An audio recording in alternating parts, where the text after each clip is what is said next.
This video is talking about the wearable communication for 5G. There's a few challenges for the wearable communication device before the 5G is came. From the figure today, we can see there's an example of the wearable communication device.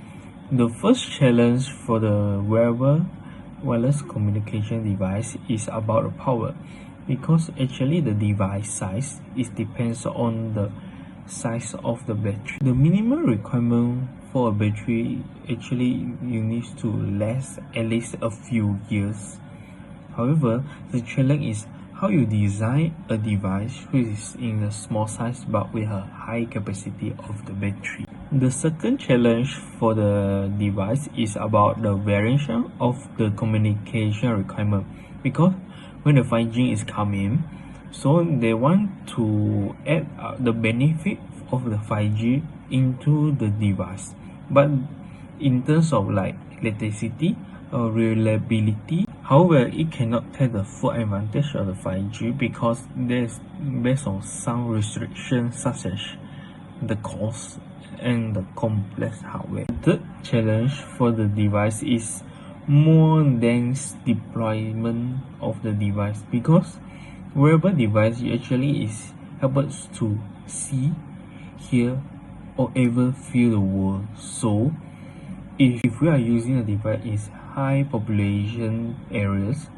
so the connection now is not enough to support all many devices, so there will become a connection issue, then it will result in a poor performance. The last challenge, which is security. The challenge is how they protect the data will not be accessed by the others, and how they make sure that the data is actually secretly is sharing between the device. So there's a new architecture for wearable communication that combine heterogeneous CRAM, cloud, and the SDN. CRAM architecture that leverage a micro base station, spot base station, and the remote radio header for the user connection and the performance needs. Wearable device using both for the micro base station and small base station for the data overloading. So because they will save energy and the faster computation speed. Both of them will connect to the baseband unit post or the cloud server directly by using the backhaul connections. The function of baseband unit post is to achieve optimize globally the mobile association. Remote radio header can integrate in some technologies such as Bluetooth or WLAN. Baseband unit posts are connected to a data server which contain a lot of private information such as location or activity prediction. Data can be generated by the cloud server by using a SDN controlled backhaul. There's another important component in this new architecture, which is MEC, which is very important for the wearable communication because it can help to move the cloud locally. So now it can reduce the transmission latency, the backhaul loading, and the center node workload. So D2D communication, I'm trying to underline cellular network so that it can be transmit and process the data locally, so that it can reduce the latency and also the power consumption, so that they can become as small as possible. This new cloud architecture, which combined together with the D2D communication, can greatly facilitate the wearable communication device, which can use in different technologies, such either in licensed band or unlicensed. Now I'm going to discuss the 4G and the 5G system. For the previous generation 4G system, we could see that this picture clearly showed how the data is transmitted to every device. But with this figure, we could see that the data is transmitted from one source only. The problem facing by the 4G system is mini microwave cannot pass through the obstacle and can be absorbed by plant and wind. And we could see that from this figure, the data transmitted is getting weaker and weaker when the distance is getting longer. The latest 5G system, the problem of the 4G system is improved by using a massive MIMO and followed by a lot of low power emitting base station so that the data could transfer with Next, I'm going to cite 5 examples of wearable devices which are AR and VR helmet, smartphone and tablet, medical sensor, smartwatch and glasses, and smart clothing.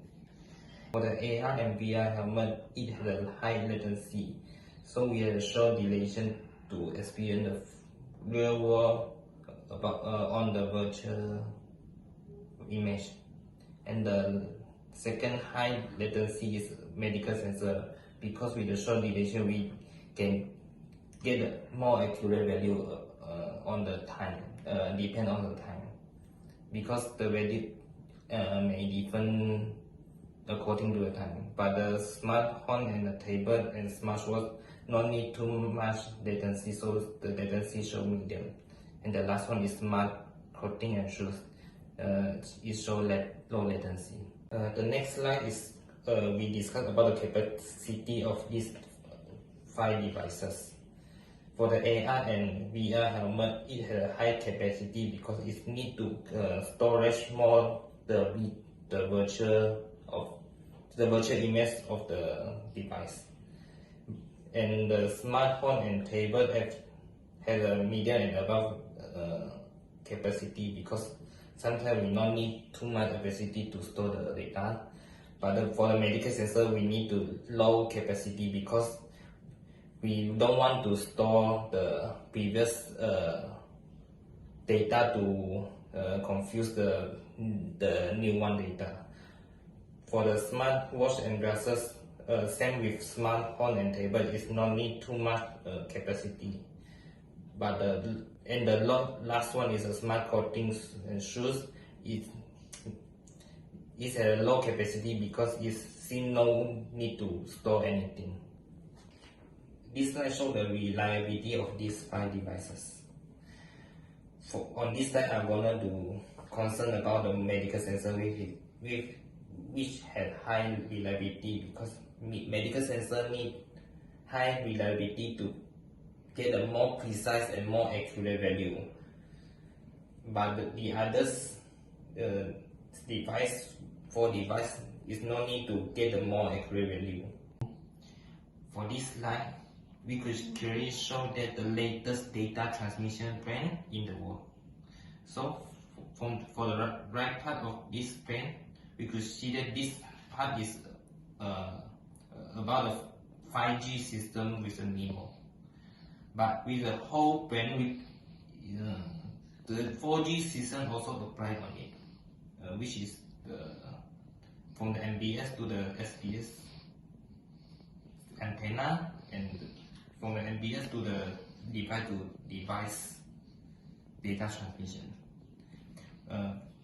Conclusion for this slide, we could say that even the 5G system is applied on this world, but the 4G system also can be used. The next part is based on the statistic from IEEE journal. We conclude that these 3 graphs clearly show the efficiency of 5G system.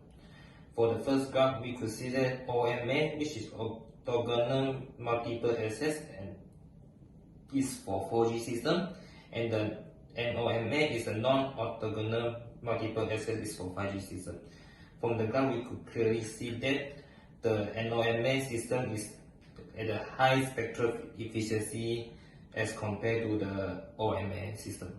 The second graph shows how efficiency of the 5G system, because the 5G system is summing rate of the CWD rate and DWD rate.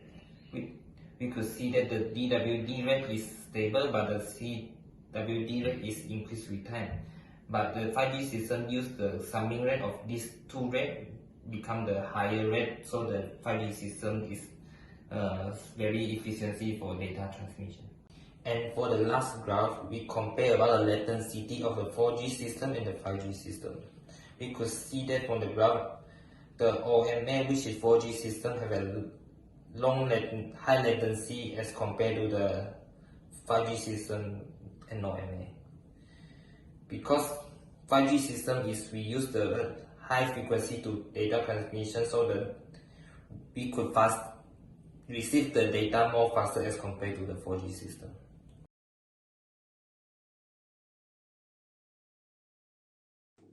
The advancement in battery technology lag behind their silicon counterparts. Nowadays, most of the consumer devices still use lithium-ion batteries. Researchers are trying to improve upon battery energy density, find new materials, and reduce charging time to deliver a better user experience. Therefore, energy efficiency has become a major concern in network design. This problem can be solved by developing advanced energy harvesting techniques, which enable devices to harvest energy from the surrounding environment for immediate or future usage by storing harvested energy in the battery unit. Such energy may come from solar power, ambient motion, background electromagnetic waves, and so on. For example, solar power can be used to run outdoor wearables. The most common example is smartwatches and smart clothes. Recent progress on solar cell materials such as perovskites make the solar power harvest more flexible and more efficient to operate. Ambient motion takes advantage of mechanical movements by transferring them to electrical form. Generally, direct force and inertial force on the proof mass are two main source energy. However, the generated energy of this technique is relatively low. Thus, it is limited for applications like watches and footwear equipment.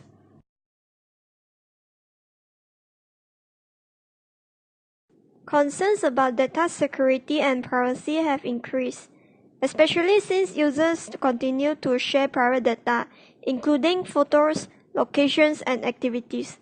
However, physical data collected from wearable devices are sensitive and require extra protection.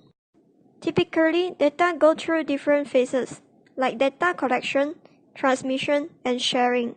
Iris, face, and fingerprint recognition utilize specific user patterns to secure device access.